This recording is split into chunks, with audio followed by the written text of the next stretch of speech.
Hello, everyone. Welcome to day 36 of session 2 of our 21-day course.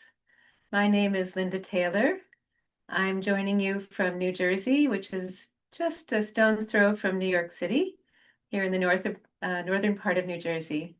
And I'm delighted to be with you this evening as I've been involved in other 21-day courses around the world.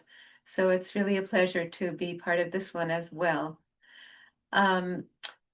Today, as always, we will do the foot soak. So please, if you haven't already, get your foot soak materials ready. A bucket that you only use for this, some warm water, a little bit of table salt, and a towel and something to dry your feet with at the end. So this session 2 is for both someone who is new to Sahaja Yoga, because we have breakout room support in many languages. And of course, for those of you continuing, this is a chance to deepen. We cover the same topics, but we go into other aspects of them and really continue clearing those chakras that we've covered before. So Sahaja Yoga is really a lifelong journey for all of us who practice it, and we keep trying to go deeper in our practice. So if you are new, you are welcome to join a breakout room at any point. You could ask for it now. You just go right into the breakout room of the language of your choice. You can also, we have a website that has course materials, recordings of our previous programs, many things to help you. And of course, you can go to local programs in your area. If you just Google Sahaja Yoga, you'll see that there are many programs that you can go to nearby. But if you're not near any of our programs, you can definitely keep joining this program. And that's one of the reasons we keep going. That after this 21 days, we've been going twice a week, and we will be finishing this session in a few weeks. After that, we're going to have a third session, but in between, we're going to take a break, and we're going to give you those details at the end of this program today. But one important thing is to know that we are going to change the days. We're going to, instead of Sunday, we're going to be meeting on Mondays, but we're going to keep going on Wednesdays. So it'll be Mondays and Wednesdays. And the summer session will be shorter, just 8 programs, but we don't want to leave you without having access to these programs for too long. So we'll have a 4-week break, and then we'll have these continuation into our session 3. So it's very important now, and especially during that break, to request a mentor. And if you already have a mentor, that break will be a chance for you to meet perhaps more often with your mentor. So really encourage you to get a mentor. That's how you can really get personalized guidance. And really, the mentor is not anything very formal. It's a dedicated relationship, but it's like a friend for you. So please do request if you haven't already. And if it's not working out, let us know so we can find someone else for you. There's lots of folks standing by, and give us time to find you the right person. So last Sunday, we had our focus on our center heart, called having confidence in our new awareness. And today, we are going to focus on what we call our right heart, doing what is right with grace, dignity, and decency. Today, as always, on our Wednesday programs, we have 2 presenters with guided meditations, a video of Shri Mataji, our founder, live music, and a sharing session with the presenters. So I want to remind you that Sahaja Yoga is always free. And now I would like to invite our presenters to join the program, to come on the screen. Hello.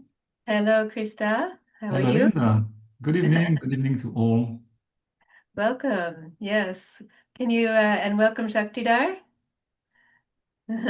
So, Christoph, first, can you introduce yourself, please, and tell me a little, tell Right, us. Linda, right. I'm joining you from France. As you can see, I'm living in the northern east part of France.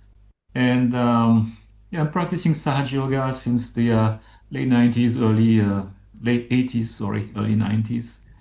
And since then, enjoying practicing and teaching. And what else? Yeah, from a living, I'm working in the surgical environment, so going deep into people's personality, but literally deep. And yeah, so no direct connection with the meditation. Well, of course, though, I'm sure you apply the Sahaj way of life to how you work as well, right? Yes, trying to absolutely. All right, and we are very lucky to have Shakti Dar with us today. Shakti Dar has been playing the Bansuri flute since he was a child and fell in love with it then. And he has performed at many prestigious concerts in Europe and all over the world. He also has been a very beloved teacher to many of us who practice Sahaja Yoga. So I'd like, Shakti Dar, can you say a few words, please? Namaste. So happy to be here, sharing my music in this 21 days workshops. And I've been practicing Sahaja Yoga since 1993, and I would really say my music is the inspiration of Sahaja Yoga only. Without the inspiration of Shri Mataji, this would not have been possible. And somehow I have been uh, made to go more deeper in Sahaja Yoga also through music. So both Mm. have gone both hand in hand for me to make my life more beautiful. Wow, that's beautiful. I think for all of us, when we include music or the arts in our life, it helps us to grow deeper. Absolutely. All right, and we are going to share in the chat a link to Shakti Dar's YouTube channel, and that will give you a chance to listen to his music as often as you like. It's great to meditate with. All right, so we'll be seeing Shakti Dar a little bit later in the program and Christoph, and we'll also have Hans Kuna later on in our presenter Q&A part. So now let's get on with the first segment. So the topic is our right heart today, and let's take a look at the PowerPoint slide. We can see that on our, not surprisingly, the heart chakra is at the location of our heart. We're of course familiar with our left heart, as we call it in Sahaja Yoga, where our heart resides. But we also, in terms of our subtle body, we have a center heart that we covered last Sunday, and we have a right heart that we're going to talk about today. And the heart chakra on our hands is located on our little fingers. Um, if we feel some tingling or numbness or a little bit of irritation, perhaps, it's nothing serious, but if it's what we say catching, if there's a blockage there on the left pinky finger, that would be our left heart having an issue. If it's both of our little fingers, it's the center, and if it's the right pinky finger, it's our right heart. All right, and you can see here some of the qualities of the heart in general, compassion, of course, and confidence, particularly for the center heart. So today we're going to focus on the right heart qualities, which is one of them is true leadership. So now we can take the slide down. And let's get into our, no, actually, first I want to tell you a little bit more about the heart. Because on the left side of our heart is where the aspect of our mother, our motherly qualities are. The right side is our fatherly qualities. And we all can develop these fatherly qualities, whether we're a man or a woman, because they are innate qualities that are really essential to our development of our personality and of our growth. So when we think of the love, which is of course the focus of the heart in general, but we want to, if we say the fatherly love, it's something that in our own lives we may not have received from our own father. And hopefully as we get older, we forgive our parents if they didn't have all the qualities we hoped for. No one's perfect, and we can understand that. But if there were some missing qualities in our own parents, then we can repair those in Sahaja Yoga by giving these divine positive vibrations to our chakra, in this case, the right heart, and we can develop those qualities. So what are those qualities? If you just think of what we would want in an ideal father, or we can even think of an ideal leader, because that is another very important part of the right heart. So it's someone who is there for us, is protective, someone who is reassuring, encouraging, loving in those ways, gracious. There's the dignity of the right heart. So acts in a way that is a role model for us. And so we want to be that role model for others. We want to imbibe that dignity in ourselves in all of our everyday life, as well as in our, let's say, public or community life or work life. Another very important thing about right heart is the sense of responsibility. So we want it to be balanced. We don't want it to be over responsible, that where we take everything on our shoulders and we go out of balance that way, or we don't want to be irresponsible and not take on the challenges in life and that we should. So we want to, if we are given or assume a leadership role, we want to sort of be the boss, but not be bossy. So how do we do that? That's through meditation. We can see ourselves better.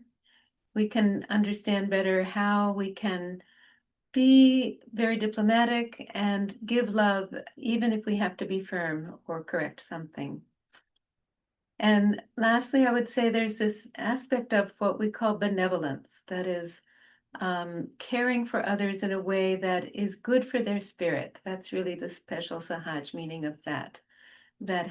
Having the sense of what someone needs for their spirit and having the courage and the diplomacy to share that with them. All right, so let's now get into our foot soak.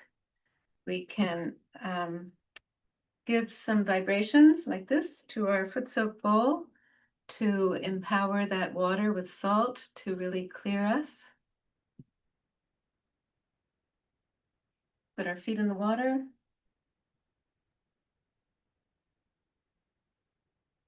Let's raise our Kundalini.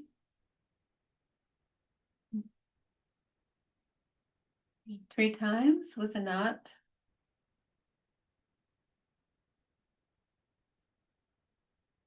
Two knots to keep our attention there. 3 knots.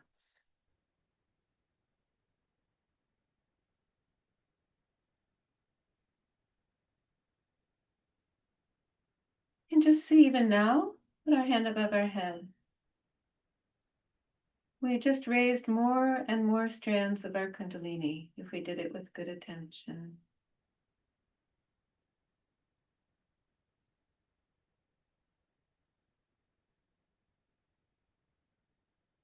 Okay, now let's give ourselves a protection. 7 times we bring our right hand around from the left hip all the way up and over. 7 times.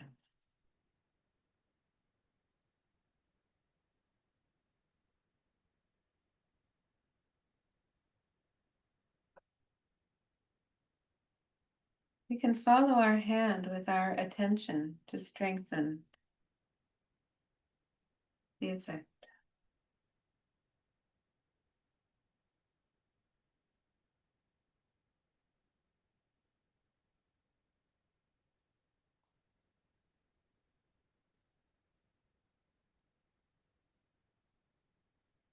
Let's put our hands out at the level of our heart.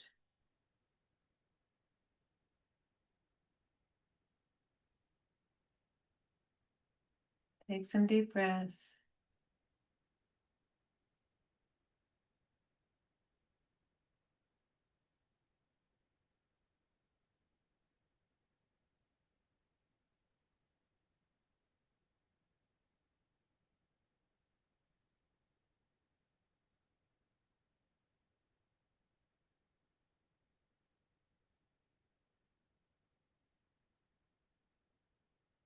See how we're feeling inside.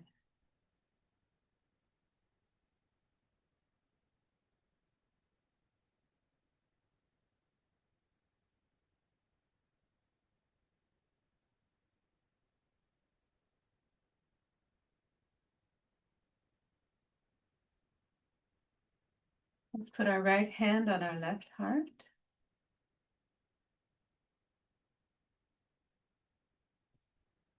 Bring our attention deeply inside. See if we can feel these positive, cool vibrations coming in to soothe our heart.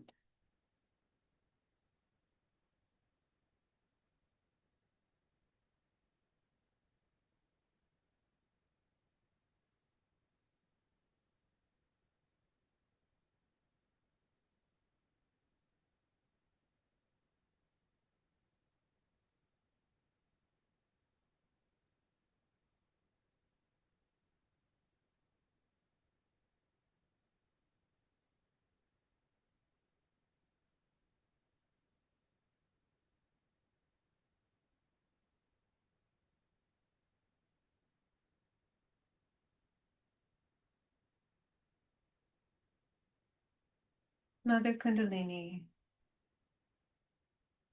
please let me feel the love in my heart.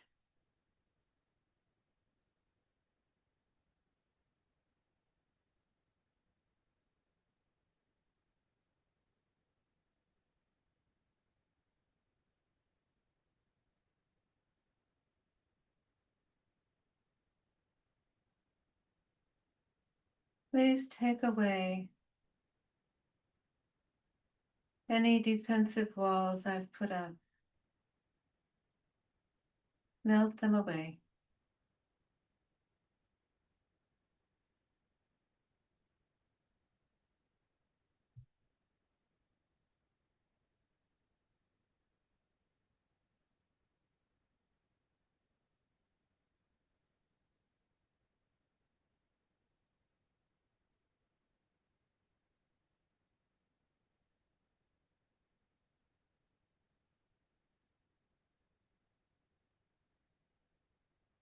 Now let's put our left hand on our right heart.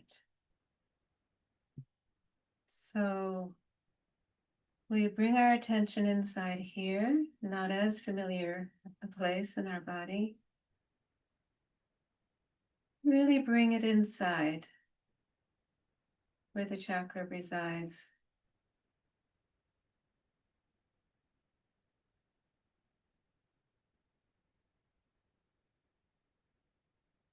Feel the love pouring in from our hand.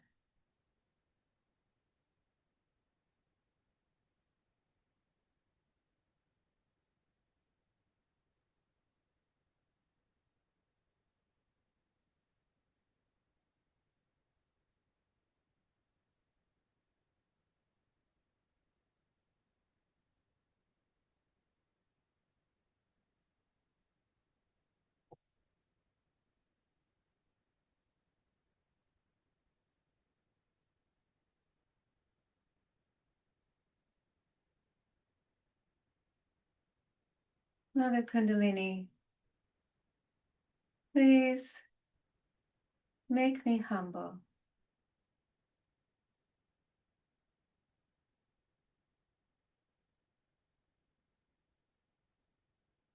Humble in all my actions.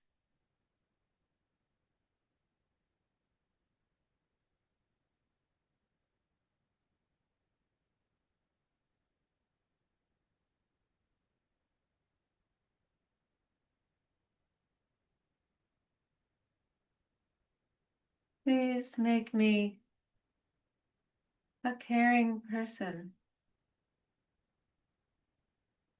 making love for others the most important thing.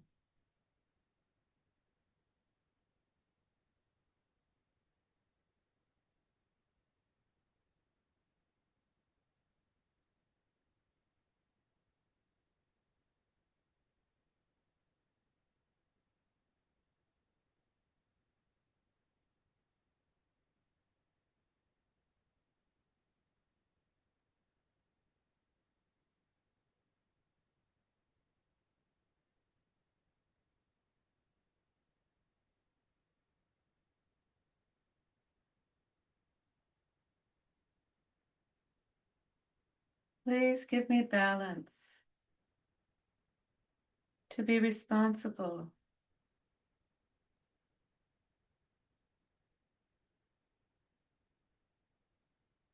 If I'm to lead with love.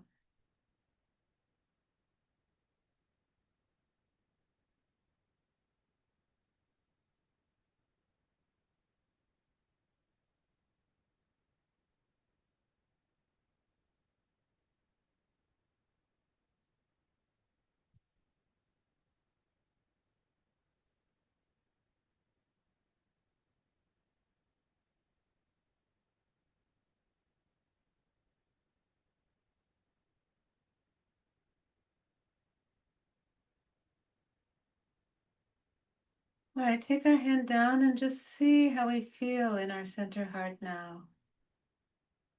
And in general on our hands,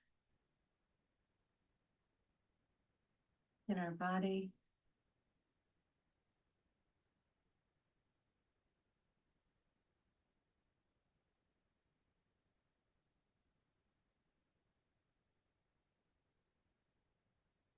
Let's rinse off our feet. Keeping our attention in a meditative state.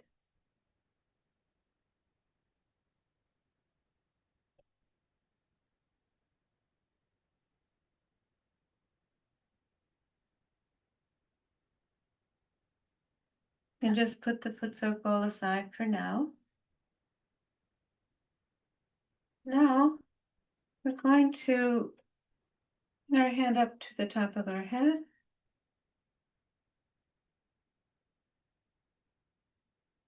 I'm going to meditate in silence for another minute or two. Breathe, relax. Bring our full attention to the top of the head. Raise up our hand. And be there together in silence.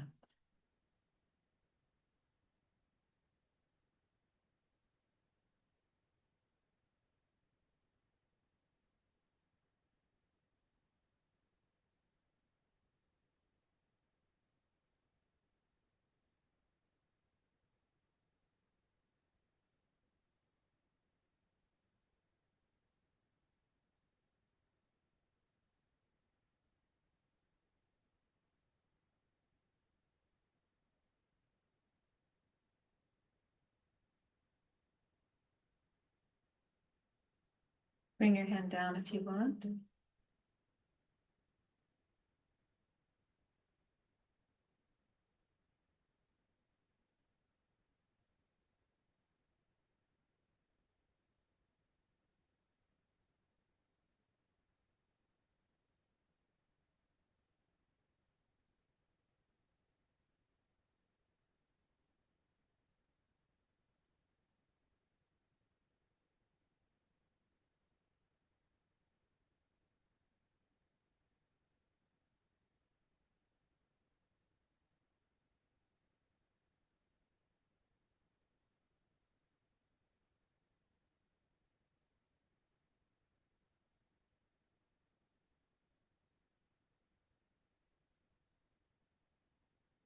So let's stay in this silence. We can open our eyes. And now we're going to watch a talk of Shri Mataji on this topic. Keep our hands open while we watch, and keep our eyes open and look at Shri Mataji while the video is on.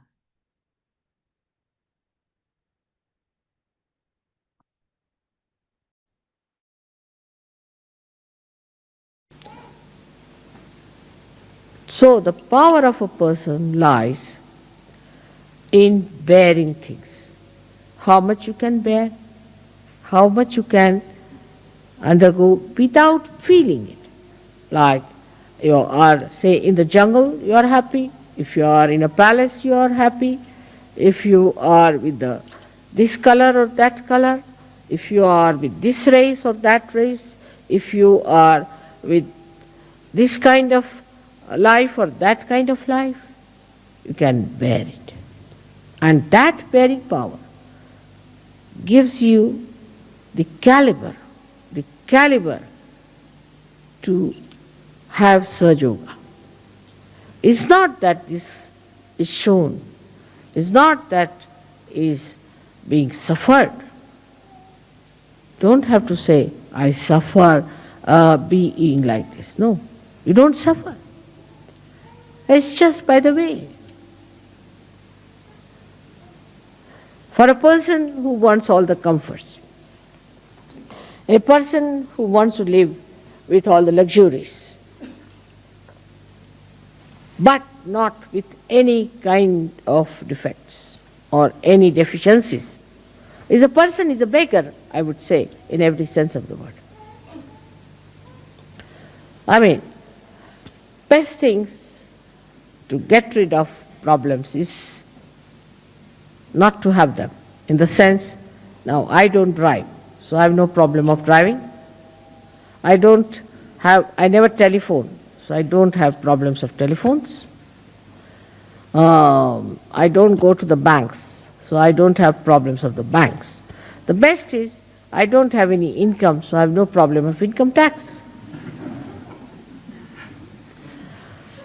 Whatever bothers you, you just don't have it. Why do you want to have it? Have it and then bother about it. It's very funny that you can get rid of anything that bothers you very easily in this world, so you need not have that kind of a thing on your head. But when the word problem, especially in the European community, problem is a very common word. But in English language we never learned this word, problem. You see, only the problem was used when we were studying geometry. Geometrical problem, but we never knew there's a problem in life. Later on, when I came in contact with European community, they'll say, there's no problem, this is the problem. At least in one day, 100 times they say problem word. So, for a problem, the solution is not to have that thing which gives you problem. You can give up anything. Anything that you want, you can give up if you know how to detach yourself from that. Many people come and tell me, Mother, we have an ego. That's the problem. I said, then give up. I mean, it's simple. Why do you have it? As if, you see, they want to say that we have trouble with this thing, but still we are clinging on to it. Like we are afraid of a crocodile, but we want to put our foot into the mouth of the crocodile.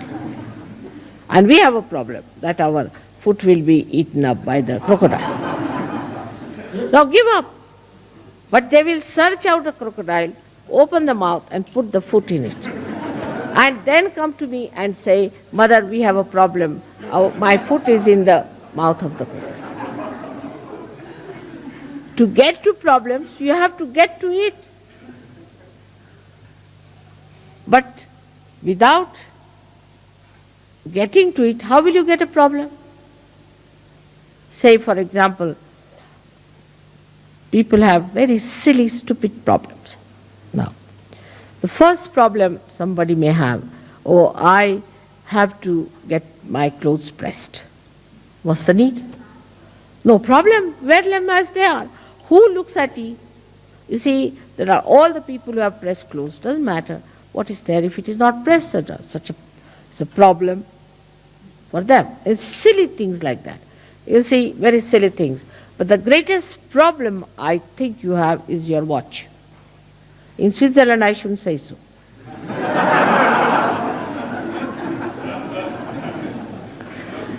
You see, the problem is like this, that now you have to go to the airport.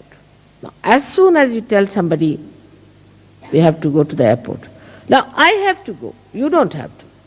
Everybody gets sort of a jumping, as if standing on a jumping board. You see, all of them jumping like that. What's the matter?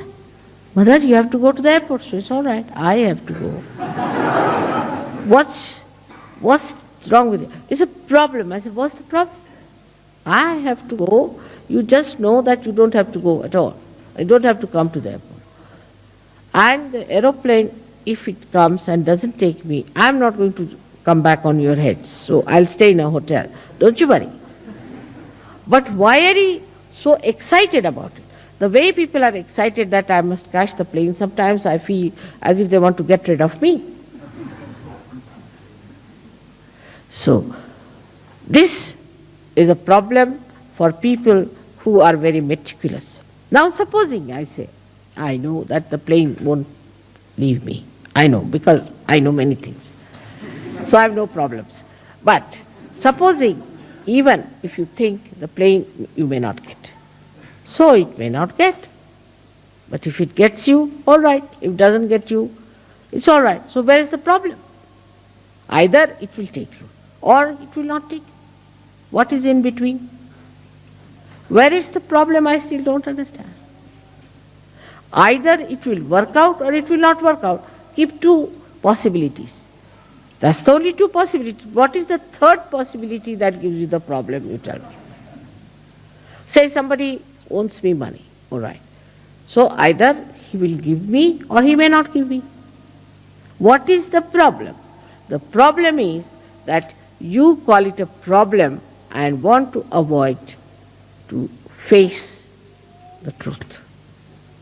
If you face the truth, you will know one thing, that see, now this man has to give me money, all right, I'll go and face it. I'll tell him, sir, you have to give me the money. You have to pay me. This is your duty.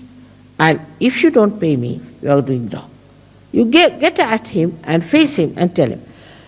But you won't do that. You'll sit at home, oh God, it's a problem. I have to, you see, that man is not giving money. Oh God, that's a problem. Sitting here, hitting your head all the time. How will you get it? If you face it directly, then you'll be amazed. There's no problem for anything.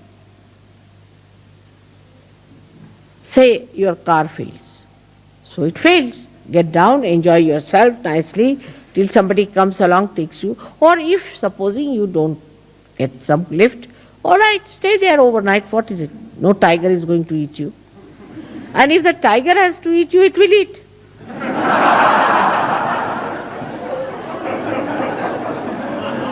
Where is the problem? Still I can't see.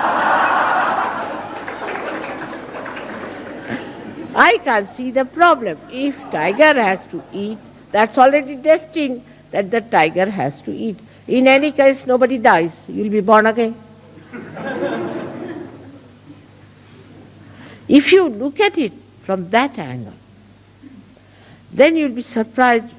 Most of the problems do not exist. They are like bubbles, created by our own thinking, the waves of our thinking. This is the problem, that is the problem. Like today they said there is no hall on such and such date, all right. Where are you having the hall? There. If there's no hall, let us have it in the open.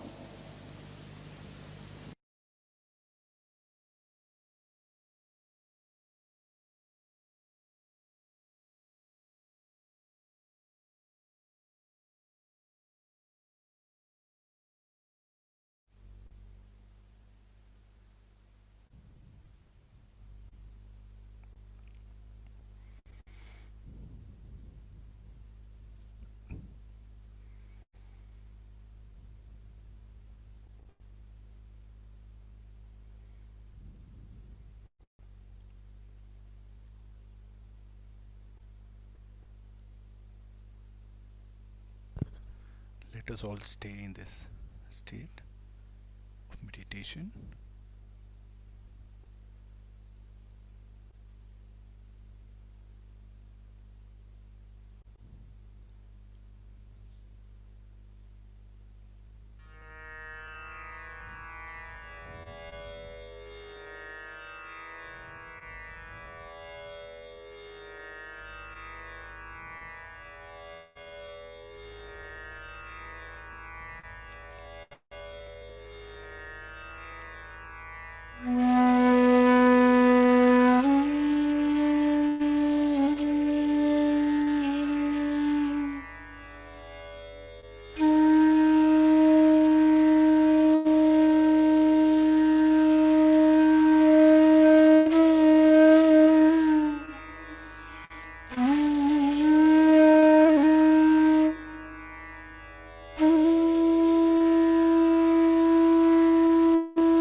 We'll just drive for a few more minutes on this very subtle and inspired music, keeping our attention on top of our head.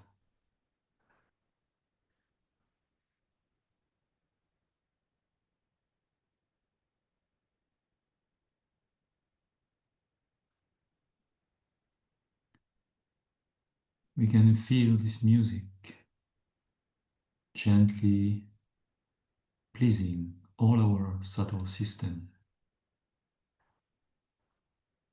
and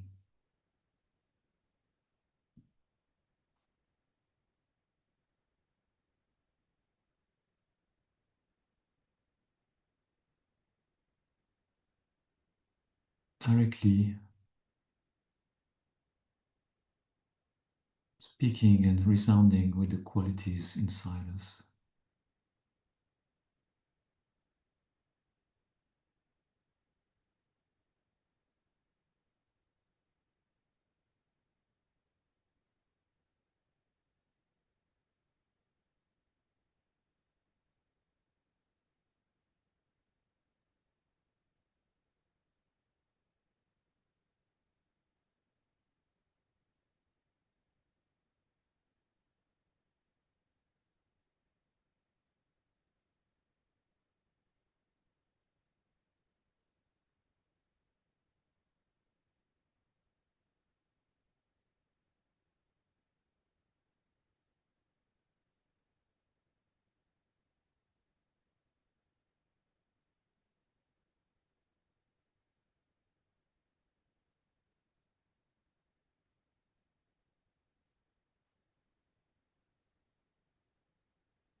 Inner silence is the tipping point of our meditation. On top of our head, this divine and vast and nourishing silence, full of subtle joy and satisfaction. This is the core of our meditation.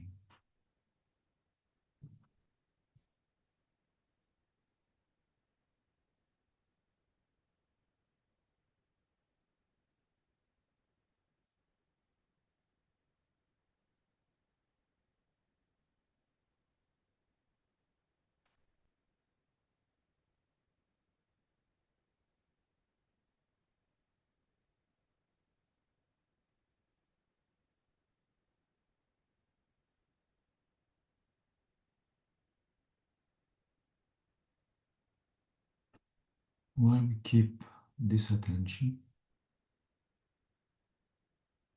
we can again place our left hand on the right heart, on the right side of the heart.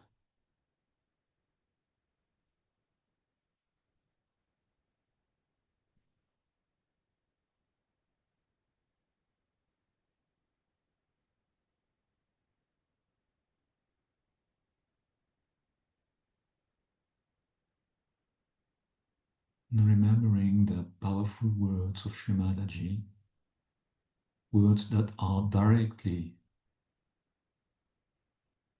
awakening our qualities, our inner qualities, speaking to our chakras. We pray our Mother Kundalini to awaken our right heart qualities.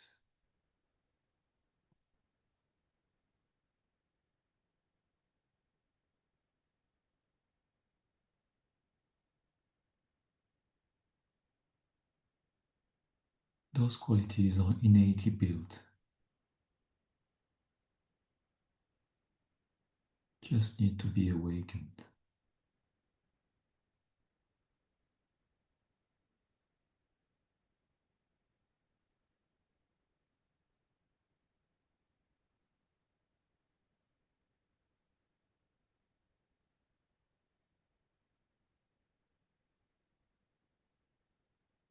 Mother Kundalini, Let me be the expression of the ideal,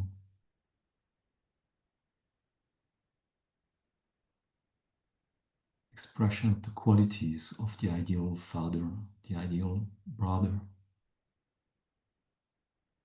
the ideal leader.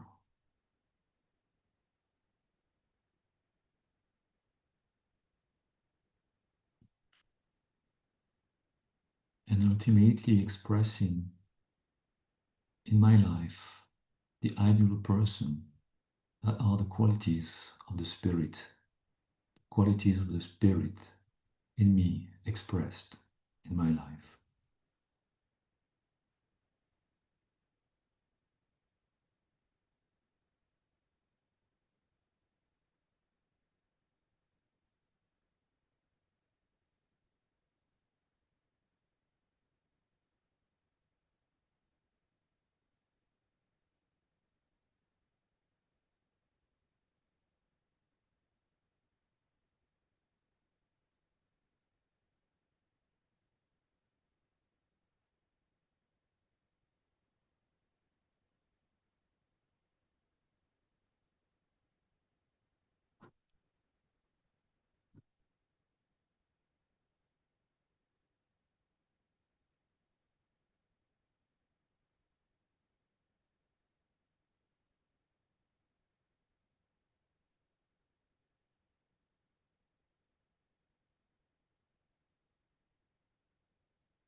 Our attention goes above the mental activity on top of our head. Just surrender to our Kundalini, all mental activity. She will absorb all thoughts and let our attention rise above.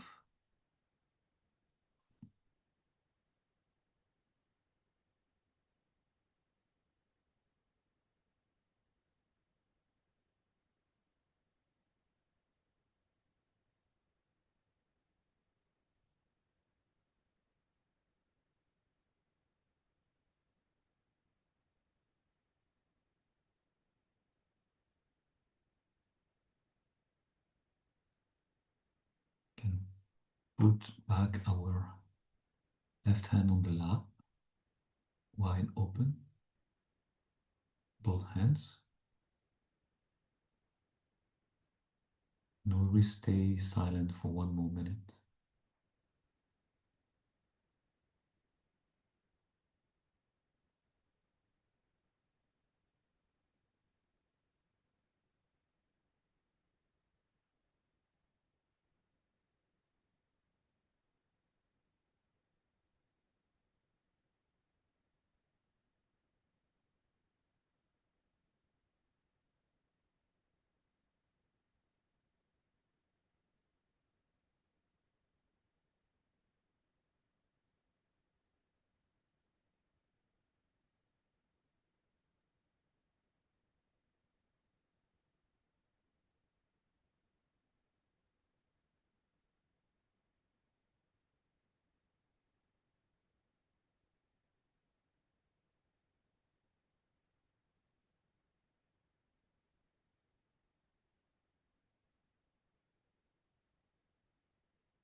And then to conclude this meditation, we can first respectfully bring our hands together and thank our Kundalini, our inner mother,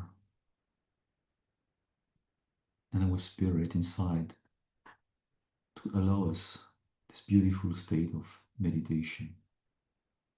And then we will together raise our Kundalini with both hands and tie it 3 times above our head.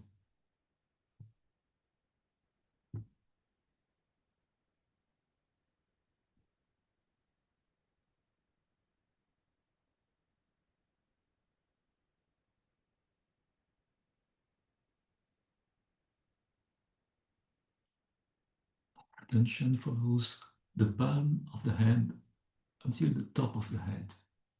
And there we attach it with 3 knots to conclude. And we do the bandhan, spreading the vibrations around us with each of the chakras, of the 7 chakras. Wrapping this beautiful protection of divine vibrations.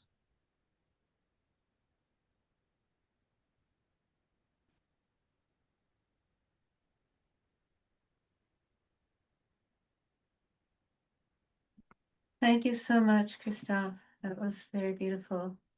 Thank you, Shaktidar, for the amazing music. Took us very deeply into meditation. So before we get into the announcements, we want to take an opportunity today to talk a little bit about Shri Mataji and her photograph. Many of you have asked, and we did talk about this in the first 21 days, but it's always good in case those of you who are new weren't there then, and maybe there's some more aspects of it we can go over. So one of the sort of basic premise is that actually everything has vibrations. Objects, nature, and people. And we may not be quite so aware of it, or may not have been before, but if we go into a beautiful nature scene, or if we see a picture of nature or of an amazing piece of art, it gives us a very calm and beautiful feeling inside. That's how it acts on us. So the same thing with photographs of people, and all the more so with the photograph of Shri Mataji, because she is such a evolved, you could say, and a great spiritual personality that her photograph gives very strong and positive vibrations. If we could put Shri Mataji's photograph on here with me, that would be great right now.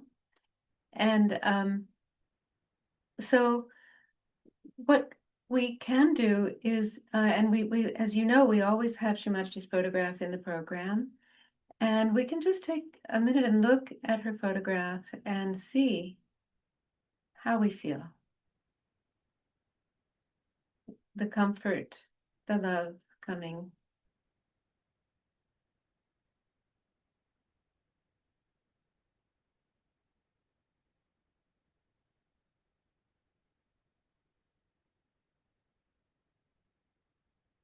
Our Kundalini responds to Shri Mataji's photograph. And she always had told us, use my photograph in a very practical way. Everything in Sahaja Yoga is very practical. And you can feel it. You can feel it on your hands. You can feel it as a result of how you improve in every aspect of your life as you practice. So it's really a very pragmatic thing to use her photograph, because we can feel the effect of our Kundalini rising as a result and taking us into meditation. So that's why we use the photograph during the program. And I just want to, I'm sure you've seen that we all have a small table with Shri Mataji's photograph and sometimes flowers, and a candle. And we do encourage you to set this up in your home. Of course, the virtual photograph does carry these vibrations strongly, but even more, if you get a framed photograph with a glass frame and you keep it in the place, if you have a place where you always meditate, even if it's just a little corner of your home, then these vibrations keep emanating from the photograph. And the vibrations then when we go to meditate there are quite strong. And that also helps us to meditate when we do meditate on our own. So, and when we sit for meditation, we want to put our hands towards the photograph to get the maximum benefit of the vibrations flowing from the photograph. So very much encourage you to, if you haven't, on our website, we have photographs that you can download and frame them and then keep them in your house in a place where you meditate and just see, like a scientist, see the effect and see if you get a benefit from it. So, and we'll talk about that a little bit more together when we meet, but let's now take a look at the announcements.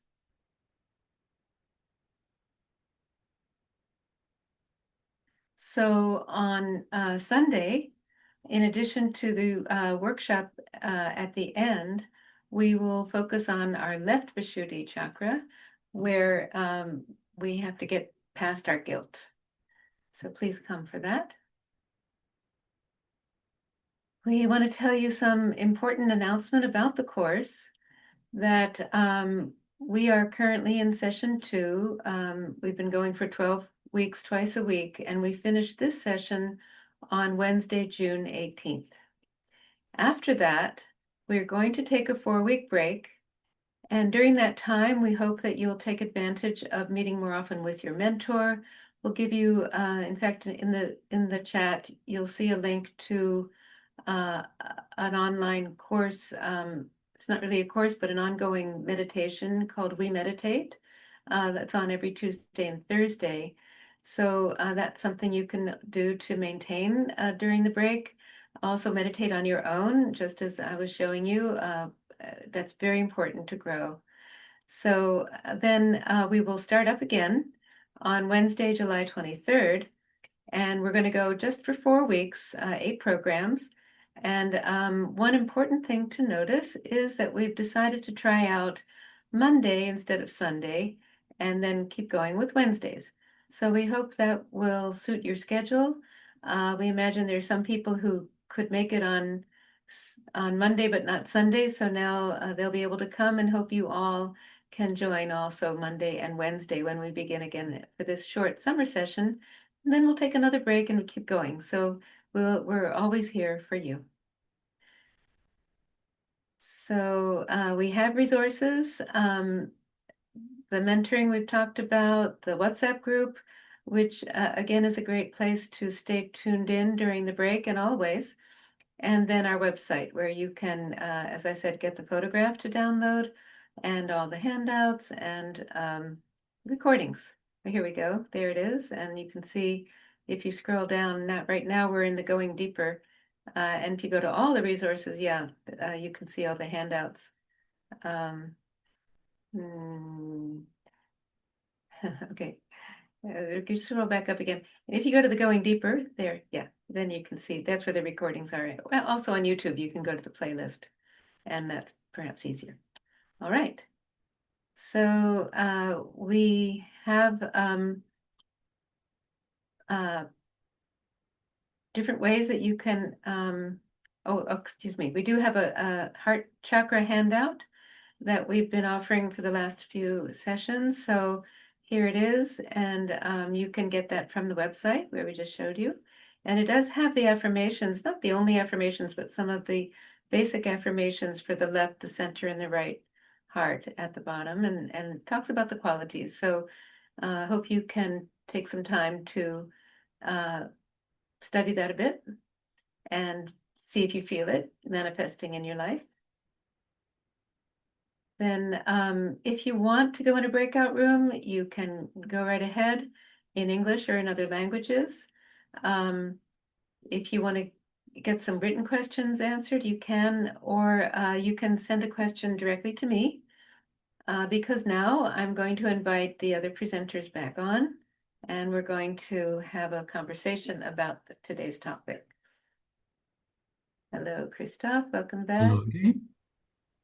And we have someone joining us too. Hans Kuna is going to join us for this segment.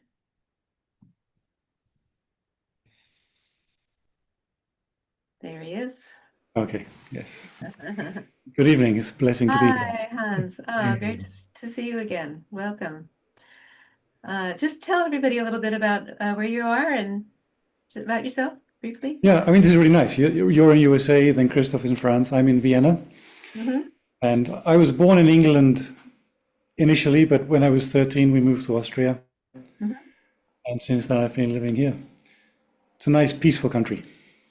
Nice. Okay. Glad you could join us for this. So first of all, maybe we could just talk a little bit about using the photograph of Shri Mataji. Is there anything you would like to share about that? Maybe Hans, you could start. Yeah. I mean, you already described it in a very, very nice way. But I think as we meditate, we build a relationship to ourselves. I think that's primarily, right? And as the Kundalini rises, we start feeling, relaxed. Then we feel peaceful. And everybody has their own journey, right? It's a very personal thing.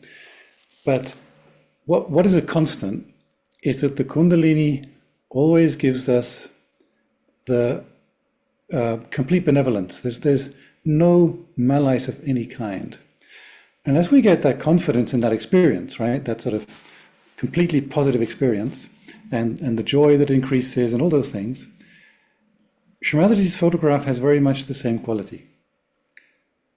And there are different photographs with different aspects and kind of moods, but I think the faith that I have sort of built over the years of meditation is really that if you want an anchor, you should seek that anchor in yourself, right? But sometimes we're a bit wobbly, and there are influences which are not so pleasant. And then Shri Mataji's photo is that anchor because it is completely benevolent, just as the Kundalini is.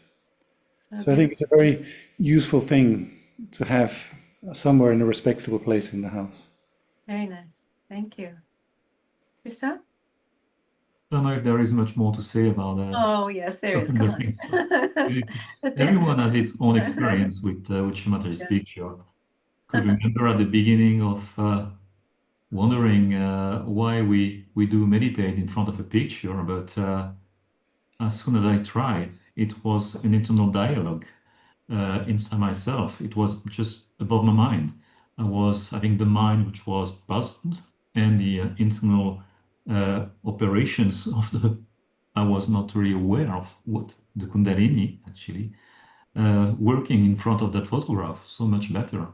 So it has been a help throughout with gradual understanding of what it provides, of course, and how it can help. Nice. Maybe I'll share with you my first experiences with the photograph, because of course in the Western tradition, it's not a common thing to use a photograph in this way that we do. And so I had understood that Sahaja Yoga is universal, and there's no, and that these vibrations are everywhere. So at first I didn't use the photograph. I just sat and meditated. And then after a while, people were talking about it and asking me, are you using the photograph? So I thought, okay, let me try. So I sat one day in front of the photograph and I put my hands out, and I felt such a blast of cool vibrations. I mean, like I hadn't felt before. And then I put my hands through I put my hands away, wasn't there. Put my hands back, it was there. So, and even then I was a bit skeptical. So this is a bit embarrassing, but I took the photograph in a closet and sat and checked again, and there it was. Right. So, I mean, of course I was enjoying the meditation before that, but it was undeniable that the photograph was adding to the power and the depth of the experience. So that was my my experience with the photograph, and ever since I'm, And then often gradually you feel that appeal that you have created your little corner. And that you know that when you will be sitting there, something magic inside is going to happen, and you want to get it again and reproduce it. And yes, it's, yeah, these early times. yeah. So yes, encourage everyone to really take the leap and be a scientist about it, and see what you feel. Great. All right. Well, let's now talk a little bit about the right heart. There's this quality of benevolence that Shri Mataji talks a lot about, and how do we understand that in Sahaja Yoga? Can we talk a little bit more about what that means? It's not a very common word, right? It's something that, even people may not even know what it means. So Hans, what would you say about benevolence? Yeah, I mean, there are quite a few words, right, which we use, which are old-fashioned or unusual. Yeah, I think again, going back to the quality of the Kundalini, right? It's this absolute benevolence, and I think in the right heart, we have more of a manly aspect. And now, what do we equate with man is like achieving and doing, and I have to get this done. There's not a feeling of benevolence in that so much, but the Kundalini is a motherly energy. So I think what happens is when this motherly energy touches the heart, then it becomes something much more a deeper dimension, and this manliness gains much more meaning because it comes rather more universal. And that benevolence, if it works through the idea of achievement, like, I have to do this, I have to do that, suddenly, I have to do this, but I have to do something which is benevolent. Because when the right heart's enlightened, let's say, the quality of the right heart is also fatherliness, being the husband, so those kind of manly relationships. And any normal person wants to be a good father and respect the wife, nurture the children. That's completely built in any normal human being. But I think what happens when the Kundalini enlightens that quality and we become spiritual, then we don't just want to nurture in the sense of maintaining the house, driving the kids to school, giving them an education, but we want them also to elevate them in a spiritual way. If we feel the joy, we want to give that joy. If we feel the meditation, the silence, the thoughtless awareness, we want them also to have that. So it becomes a different level of nurture, a different level of fatherhood, a different level of, respect the wife, not just in the sense of, I don't know, we have a nice time together and let's go to the cinema and I'll give you a nice present for your birthday. And it's nice, it's all beautiful. But if it can then be something of a true foundation of benevolence, how do we describe that? In the sense, I'm there for you in a spiritual level, and then you get to what is the foundation of that. And I think the quality of the right heart emanates when we use another word that is, again, old-fashioned, sorry about this. It's chastity. And that chastity is when we have, the purity in our relationships where there's no self-interest, but there's also no diversion. It's a faithfulness. And I think Sahaja does help to maintain that, Yeah, I just want to say that word in Sahaja Yoga, we have sort of you might say, technical definitions of it. And we don't mean abstinence. We don't. We exactly. mean Yes. Right. It's very important, I think, to clarify that it means that abstract, you could say, purity. It's really purity. Yeah. Right? Yeah. Yeah, and something you can rely on between people. Mm-hmm. Yeah. Yeah. Christoph, what do you feel about benevolence? Yeah, maybe just to touch another aspect of the perfect expression of the right heart would be a leader. What every type of leader we have to assume being leaders also at every level of life.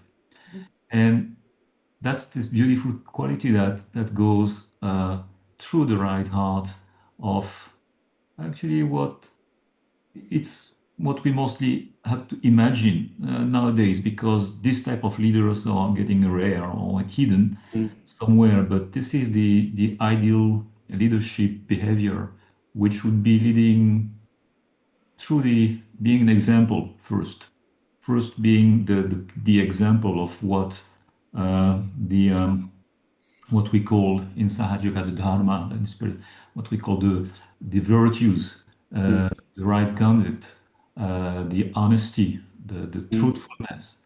That's what should express through these right heart qualities.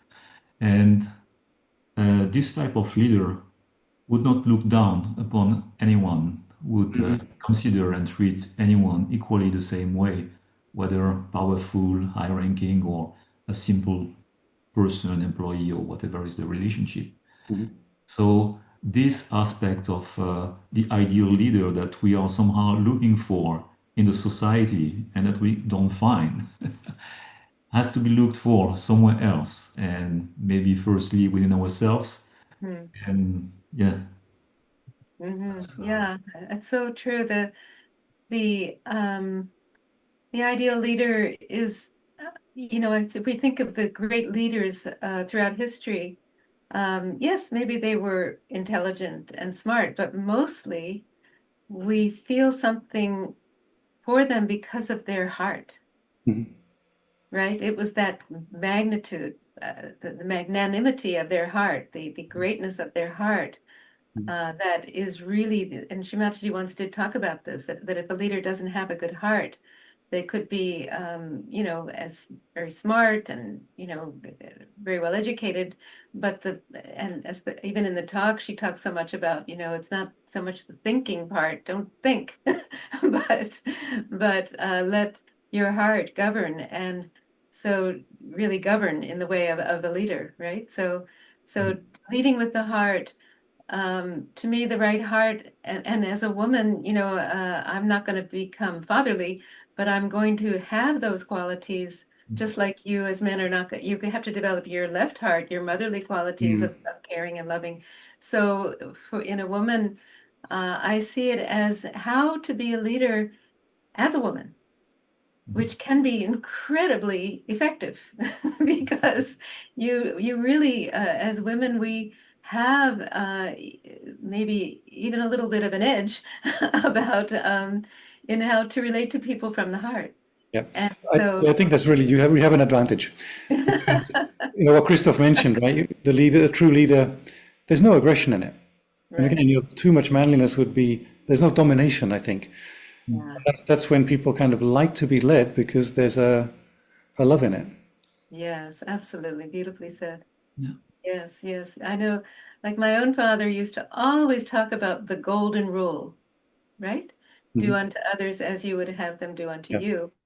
And so that to me is also one of the, you could say, axioms of the right heart, that it's in our behavior. It's sort of the way, the chakra that our personality and our behavior manifests. And so again, we really want to infuse it with love, and that's what the Kundalini helps us to do by bringing that softness, bringing that caring, that quality of love in there. How would you say you've grown in your own development, or how have you evolved in the expression of your own right heart? Christoph, do you want to start this? that's a question, because usually when you have some qualities imbibed within yourself, you don't notice them. It is just there, right? Yeah. So I'm not the best placed person to talk about my right qualities, but if I look And at with, the with true past, humility, that's true. With true humility, we wouldn't want to say. Yeah. Christoph, But tell us how nice you are. Come on. you could tell us how awful you were before if you want. yeah, exactly. That was I was about to reach to, and what happened since. Um, yeah, uh, this. it goes a long way because this is something you grow with, right? When as an adult, when you grow as an adult, usually your right heart qualities develop, as Hans mentioned at the beginning. And on the spiritual level, so we talked about that. We all somehow have an idea of those qualities that we spoke about as a father, as a brother, or leader, or whatever. Personally, I don't know really where I am with that. I'm probably enough balance to have the sufficient qualities to care for my family, to love my wife, to have good friends, and try to assume my professional responsibilities with necessary motherly love and care and benevolence, right? And if I might say something is that is dear to my heart is the desire to have justice in the relationship, to provide a just balance attitude in the relations with others or in the society, in the professional relationship as well. So the sense of justice is an important thing, I think, related to the expression of the right heart as well. Beautiful. Mhm. Mm. Hans, do you want to share something about yourself? Yeah, yeah. Just Christoph made me thoughtless, and now I've lost the link, right? But I think half of the qualities that develop in us are by surprise, because the Kundalini just sort of shows us things, you know, and you suddenly drop off. And Christoph mentioned professional relationships, right? Suddenly you're at work, you realize, oh, I'm not, let's say, attacking somebody back when he attacks me. I'm suddenly calm. And if that, the nice thing about the qualities the Kundalini gives you is that they're really authentic. They're not, you don't learn them in a workshop. You don't practice them in front of a mirror. It's just suddenly there. It's, oh, look, I'm reacting differently. And I'm kind of a bit more compassionate towards the other person. Oh, another old-fashioned word. That's half of it, right? So half the things you discover within, and then I think there is the other half, which is intentional, where we should control ourselves and we should know.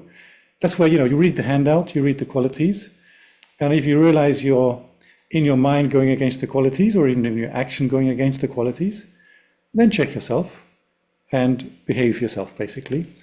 And right heart is a lot about behaving yourself towards others in a way that's respectable, even a little bit formal rather than sort of too licentious. Yes. And that's something, of course, we can manage ourselves, sort of look after ourselves properly. So it's those two things, sort of suddenly something's there which surprises you rather nicely. And the other thing is knowing even in your brain that certain behaviors are good, and the Kundalini kind of confirms it for you. But then in the temptations of daily life, you kind of keep yourself a bit in check. Yes, yes, beautiful. Yeah, I think in the workplace it becomes very interesting. And for me, two things along those same lines, Hans, I'll give those examples actually. It was all of a sudden, I just, I was very, I had my to-do list, very task-oriented, get it done. Here's the job, and focused on the getting it done. And as in the early days when I was starting to practice Sahaja Yoga, I all of a sudden realized there were some moments that there was something that needed to be done, but then there was this person there who had feelings, right, that I was relating to. And I realized that I cared more about how that person felt than about getting that thing done. Oh, that's nice, yeah.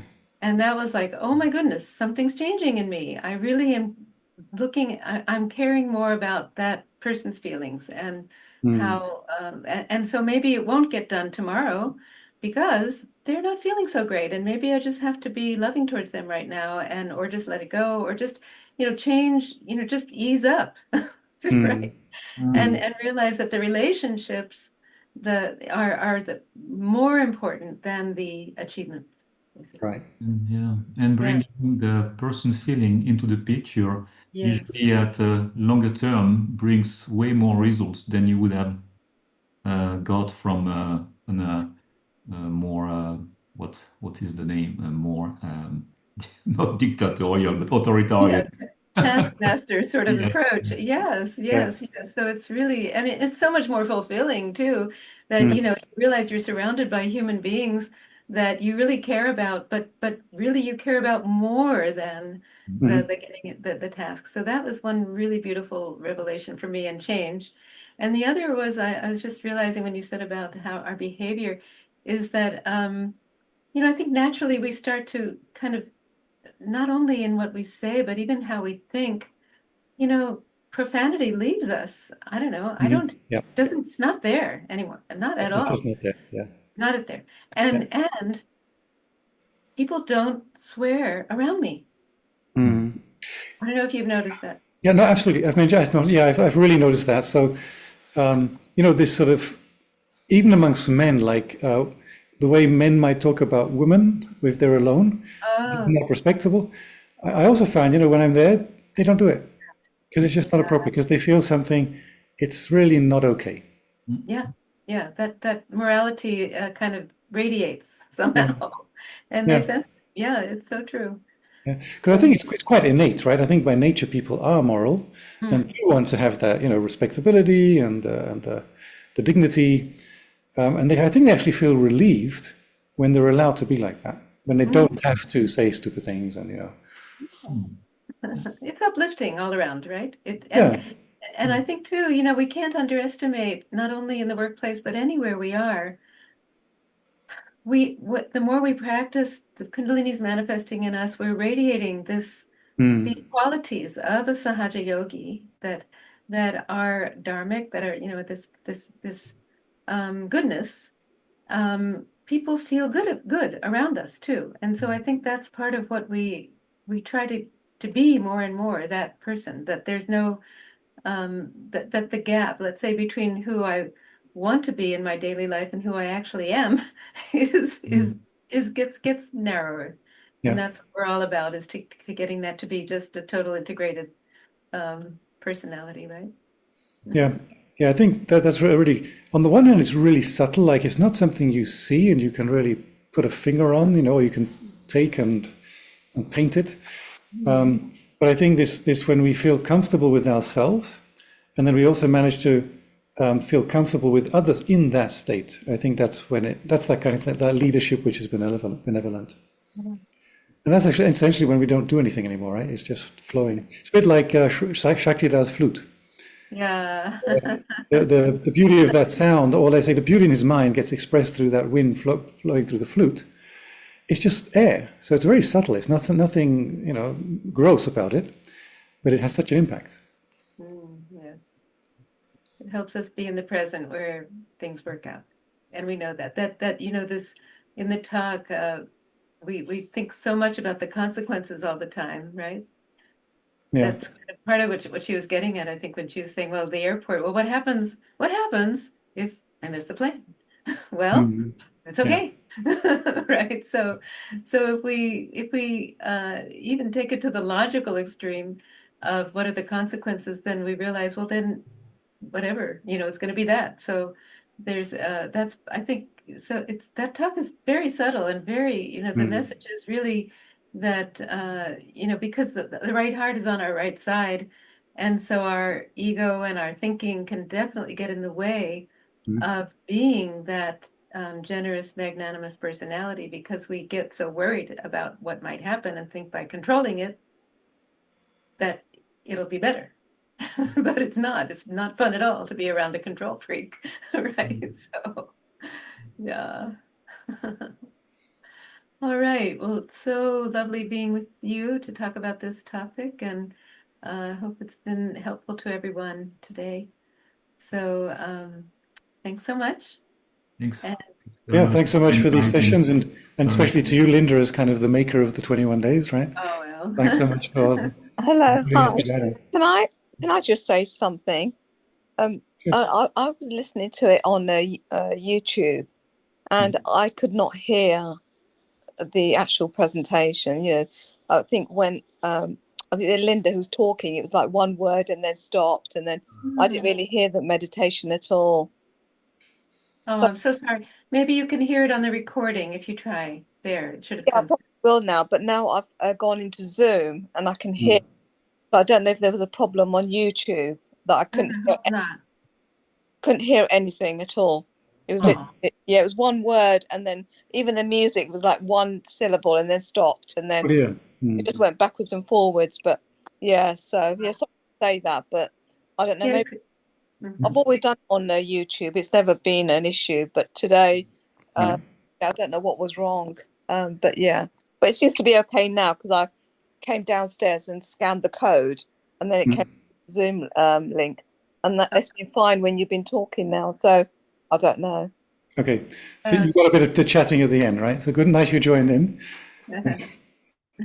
Yeah, it could be something about your internet connection though. So, all right, great. So, again, thanks so much, and look forward to our next session on Sunday. Okay, great. Bye, everybody. Bye, everyone. Good night.